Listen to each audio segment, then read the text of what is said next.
Inaasahang may proproklama na ng COMELEC ang mga nanalong kandidato sa pagkasenador.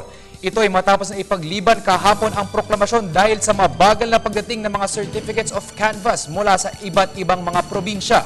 Ayon sa COMELEC, sisikapin nilang makipagproklama ng mga winning senatorials kahit partial base sa dating ng mga COCs. Ang kabuuang ulat mula kay Noel Perfecto, live mula sa COMELEC. Magandang hapon sa iyo, Noel.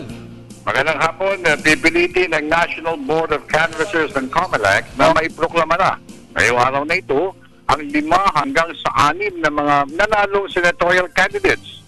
Itong inihayag ni Commissioner Lucinito Tagle ng mga kapanayam ng PDB4 kanina.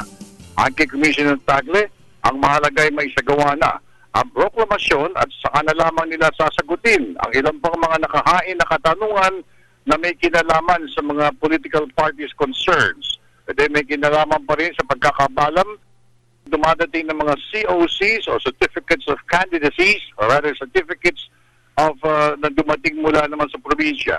Sa ngayon, 49 COCs na ang nabasa ng NBOC at 2 COCs naman mula naman sa Overseas Absentee Voting Records.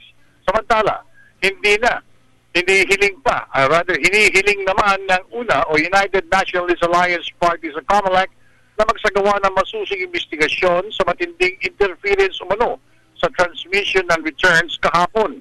Ito ay sanhi ng mga routine maintenance work na nagpabalang sa Regional Files Transit. Ngayong araw na ito ay patuloy pa rin nag-aantabay ang mga media men dito sa may PICC para naman sa inaasahan at inaantabayan ng proklamasyon ng mga nanalong senatorial candidates na nakaraang halalan. Kasama po rin si Barry Umot, Erwin Navarro, Noel Perfecto, Telebisyon ng Bayan.